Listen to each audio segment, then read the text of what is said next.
আসসালামু আলাইকুম। আজকে আমরা মানব ইতিহাসের এমন এক ধৈর্যের গল্প শুনব যা শুনলে হয়তো শরীর শিউরে উঠবে। এটা এমন এক অবিচলতার কাহিনী যা আমাদের কল্পনার সব সীমা ছাড়িয়ে যায়। জি, এটা নবী আইয়ুব আলাইহিসসালামের গল্প। আচ্ছা, চলুন তো একদম শুরুতেই একটা জিনিস ভাবার চেষ্টা করি। একজন মানুষের জীবনে সবচেয়ে খারাপ, সবচেয়ে ভয়ঙ্কর কি ঘটতে পারে? এমন কোনো পরিস্থিতি যা কল্পনা করতেও ভয় হয়। ধরুন একজন বাবা, তার চোখের সামনেই তার সব সন্তানকে কেড়ে নেওয়া হলো। একজন বা দুজন না, সবাই, মাত্র এক মুহূর্তে। ভাবা যায় সে বাবার মনের অবস্থাটা ঠিক কি হতে পারে। বুকের ভেতরটা তো একেবারে খালি হয়ে যাওয়ার কথা। কিন্তু গল্পটা এখানেই থামেনি। এটা তো ছিল কেবল শুরু। এরপর সেই মানুষটার জীবনের সমস্ত অর্জন, সমস্ত সম্পদ চোখের পলকে উধাও হয়ে গেল। বাড়িঘর, জমিজমা, গবাদি পশু, সব কিছু একটার পর একটা বিপর্যয় এমনভাবে আসছিল যে কি ঘটছে তা বুঝে ওঠারও সময় ছিল না। আর ঠিক যখন মনে হচ্ছিল যে এর চেয়ে খারাপ আর কী বা হতে পারে, ঠিক তখনই আঘাতটা এলো তার নিজের শরীরের ওপর। এমন এক রোগে তার শরীরটা আক্রান্ত হলো যা ধীরে ধীরে তার পুরো অস্তিত্বকেই যেন খেয়ে ফেলছিল। প্রতিটি নিঃশ্বাস ছিল অসহ্য যন্ত্রণার সমান। আমরা আজকে ঠিক এমনই একজনের গল্প বলতে বসেছি। এমন একজন মানুষ যিনি এই সব কিছু সহ্য করেছেন।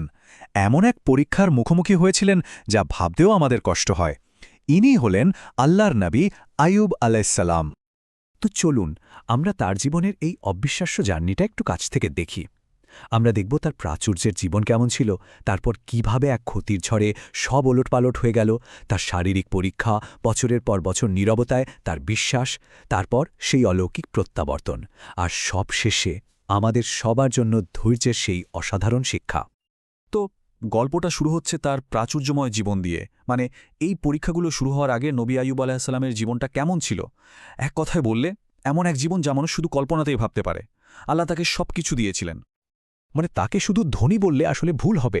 ধনী শব্দটা হয়তো তার ঐশ্বর্য বোঝানোর জন্য যথেষ্ট না। তিনি ছিলেন তার সময়ের অন্যতম সেরা সম্পদশালী ব্যক্তি। সোনা রূপা তো ছিলই, কিন্তু তার আসল সম্পদ ছিল বিশাল বিশাল পশুপাল। যতদূর চোখ যায় শুধু ক্ষেত আর ক্ষেত, আর তার অধীনে কাজ করত শত শত মানুষ। কিন্তু এত কিছুর পরও তার মনে কোনো অহংকার ছিল না। তিনি ছিলেন ভীষণ ধার্মিক আর দানশীল। গরিব দুঃখীদের জন্য তার দরজা সবসময় খোলা থাকত। তবে জানেন তার সবচেয়ে বড় সম্পদ কি ছিল? তার সন্তান। আল্লাহ তাকে আশীর্বাদ করেছিলেন ১০০ জন নেক সন্তান দিয়ে। হ্যাঁ, ঠিকই শুনেছেন, ১০০ জন। তার বাড়িটা সবসময় সন্তানদের হাসি খুশি আর কোলাহলে পূর্ণ থাকত। জীবনটা ছিল একেবারে নিখুঁত। কিন্তু আল্লাহ জানতেন এই নিখুঁত জীবনের আড়ালেই এক কঠিন পরীক্ষার মঞ্চ তৈরি হচ্ছে।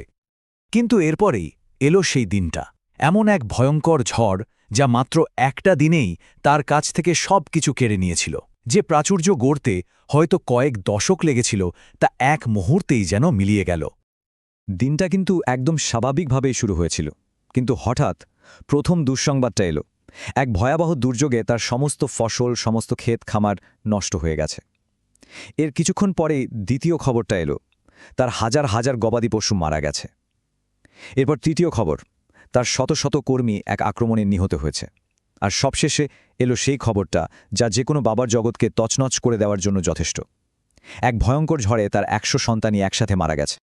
এই অবস্থায় একজন মানুষের কি করার থাকে? সবকিছু হারিয়ে একজন মানুষ কি বলতে পারে? কিন্তু আইয়ুব আল্লাহ কি করলেন? তিনি ভেঙে পড়লেন না, বরং তিনি বললেন, সমস্ত প্রশংসা আল্লাহর জন্য, যিনি আমাকে পরীক্ষা করার জন্য পছন্দ করেছেন। তিনি এটাকে কোনো শাস্তি হিসেবে দেখেননি, বরং আল্লাহর তরফ থেকে একটা পরীক্ষা হিসেবে গ্রহণ করেছিলেন। এটা ছিল এমন এক ঈমানের স্তর যা আমরা হয়তো কল্পনাও করতে পারি না। ভাবা যায়, এত কিছুর পরেও পরীক্ষা কিন্তু শেষ হয়নি, বরং আসল পরীক্ষা তো সবে শুরু হতে যাচ্ছিল। সম্পদ, সন্তান হারানোর পর এবার আঘাতটা এলো সরাসরি তার নিজের শরীরের ওপর। শুরু হলো এক দীর্ঘ আর কষ্টদায়ক যন্ত্রণার অধ্যায়। এমন এক ভয়ঙ্কর রোগে তিনি আক্রান্ত হলেন যে তার পুরো শরীরটা পচে যেতে শুরু করল। সারা শরীরে ছড়িয়ে পড়ল ইনফেকশন। প্রতিটি মুহূর্ত কাটত অসহনীয় যন্ত্রণার মধ্যে। শুধু শারীরিক কষ্টই না, মানসিক কষ্টটাও ছিল ভয়াবহ। তার বন্ধুবান্ধব যারা একসময় পাশে থাকত, তারা সবাই তাকে ছেড়ে চলে গেল। তারা ভাবত নিশ্চয়ই আইয়ুবাহা কোনো বড় পাপ করেছেন, তাই আল্লাহ তাকে এমন শাস্তি দিচ্ছেন। আর সবশেষে তার স্ত্রীও, যিনি এতদিন সেবা করেছিলেন, তিনিও আর সহ্য করতে না পেরে তাকে একা ফেলে চলে যান। এবার শুরু হলো সম্ভবত সবচেয়ে কঠিন পরীক্ষাটা, নীরবতার পরীক্ষা।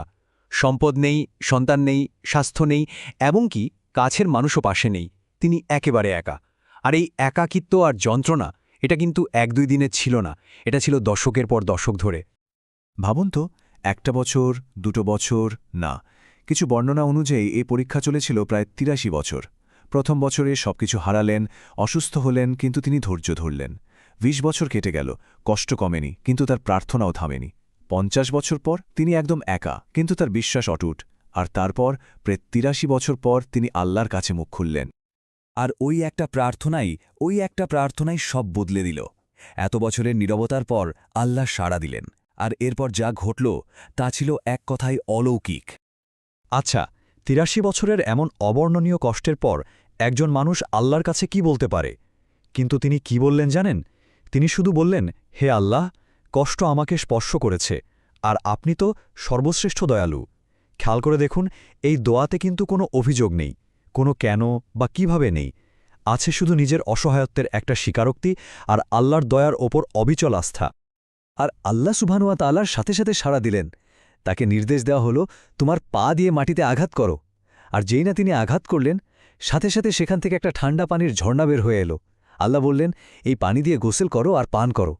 তিনি তাই করলেন, আর সাথে সাথে তার ৮৩ বছরের রোগ, ৮৩ বছরের যন্ত্রণা এক মুহূর্তের মধ্যে গায়েব হয়ে গেল। আর এই ফিরে পাওয়াটা ছিল আগের থেকেও অনেক বেশি, অনেক ভালো। যে সম্পদ হারিয়েছিলেন, আল্লাহ তা দ্বিগুণ করে ফিরিয়ে দিলেন। যে পরিবার হারিয়েছিলেন, সেই পরিবার তো ফিরে এলোই, সাথে আল্লাহ আরও সন্তান দিলেন। তার অসুস্থ শরীরটা পুরোপুরি সুস্থ হয়ে গেল, ফিরে পেলেন তার যৌবন। আর যে মানুষটা একেবারে একা হয়ে পড়েছিলেন, তিনি চিরদিনের জন্য সম্মানের এক উদাহরণ হয়ে রইলেন। তো এই যে এত বড় একটা ঘটনা, ধৈর্যের এমন একটা চূড়ান্ত উদাহরণ, এখান থেকে আমাদের জন্য কি শেখার আছে? এটা কিন্তু শুধু একটা গল্প না, এর ভেতরে লুকিয়ে আছে আমাদের সবার জন্য কিছু জরুরি শিক্ষা। প্রথমত, এই গল্পটা আমাদের চোখে আঙুল দিয়ে দেখিয়ে দেয় যে আসল ঈমানের পরীক্ষা কিন্তু ভালো সময়ে হয় না, হয় কঠিন সময়ে। দ্বিতীয়ত, ধৈর্য মানে কিন্তু হাত পা গুটিয়ে বসে থাকা নয়। ধৈর্য মানে হল আল্লাহর ওপর আস্থা রেখে পরিস্থিতি মোকাবেলা করে যাওয়া।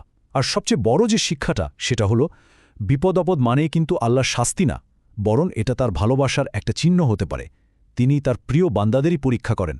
আর সবশেষে এই গল্পটা মনে করিয়ে দেয়, মুক্তি আসবেই, হয়তো একটু দেরি হতে পারে, কিন্তু সঠিক সময়ে ঠিকই আসবে। কারণ আল্লাহ নিজেই তো বলেছেন, নিশ্চয় কষ্টের সাথে স্বস্তি আছে। তাই জীবনে যখনই কোনো কঠিন সময় আসবে, যখন মনে হবে আর পারা যাচ্ছে না, যখন সম্পদ, স্বাস্থ্য বা সম্পর্ক নিয়ে সমস্যায় পড়বেন, তখন নবী আইয়ুব আলাইহিসসালামের এই গল্পটা একবার মনে করবেন। মনে রাখবেন, এটাই গল্পের শেষ নয়। বিশ্বাসার ধৈর্য থাকলে আল্লাহ ঠিকই পথ দেখাবেন। আশা সবসময়ই আছে। শেষ করার আগে একটা প্রশ্ন রেখে যাই, পুরো গল্পটার কোন অংশটা আপনাদের মনকে সবচেয়ে বেশি ছুঁয়ে গেছে? সবকিছু হারিয়েও তার সেই আলহামদুলিল্লাহ বলা, নাকি ৮৩ বছরের অসহনীয় কষ্টের পর তার সেই ছোট্ট বিনয়ী দোয়াটা? অবশ্যই কমেন্টে জানাবেন। আল্লাহ আমাদের সবাইকে আইয়ুব আলাইহিসসালামের মতো সবর করার তৌফিক দিন। আসসালামু আলাইকুম। ভিডিওটি লাইক করুন, একটি মন্তব্য করুন এবং সাবস্ক্রাইব করতে ভুলবেন না।